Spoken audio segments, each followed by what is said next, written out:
আসসালামু আলাইকুম। লেখক ফাহাদ মিয়ার একটা লেখা পড়ে শোনাই, আশা করি আপনাদের ভালো লাগবে।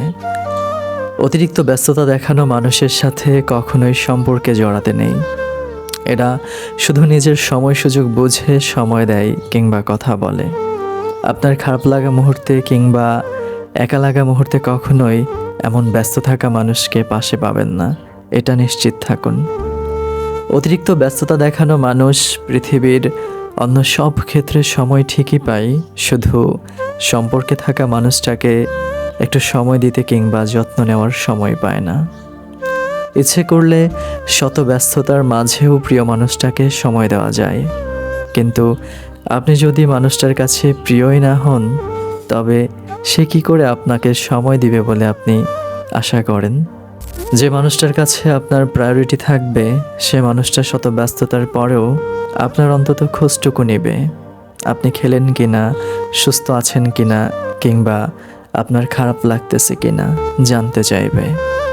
কথা বলার সময় না হলেও অন্তত একটা টেক্সট করে হলেও জানতে চাইবে।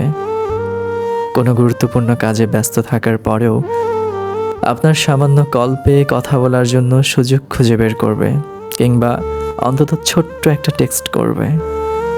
যে মানুষটার জীবনে আপনার কোনো প্রায়োরিটি নেই, সে মানুষটার কাছে সামান্য একটু সময় আশা করাটা নিছক পাগলামি কিংবা বোকামি বই কি? অতিরিক্ত ব্যস্ততা দেখানো মানুষ আপনাকে কখনোই সময় দিবে না, বরং তার কাছে সামান্য একটু সময় চেয়ে চেয়ে একসময় মানসিক রোগী হয়ে যাবেন, আর একাকিত্ব হবে আপনার সঙ্গী। অপেক্ষার অবহেলায় পড়ে থেকে থেকে তিলে তিলে শেষ হয়ে যাবেন। ব্যস্ততা দেখানো মানুষটা আপনাকে ছাড়বেও না, আবার খুব শক্ত করে আঁকড়েও ধরে থাকবে না, কারণ তারা জানে শত অবহেলার পর, সময় না দেওয়ার পরেও আপনি তার মাঝেই আসক্ত। সে যতই আপনাকে মূল্য না দিক, সময় না দিক, আপনি তাকে ছাড়তে পারবেন না। ব্যস্ততা দেখানো মানুষ আপনাকে দামি দামি উপহার দিবে ঠিকই, কিন্তু পৃথিবীর সবচেয়ে যে দামি উপহারটা সে চাইলেই দিতে পারে, তার সময় এবং যত্ন, এই দুটো জিনিস সে কখনোই দিবে না।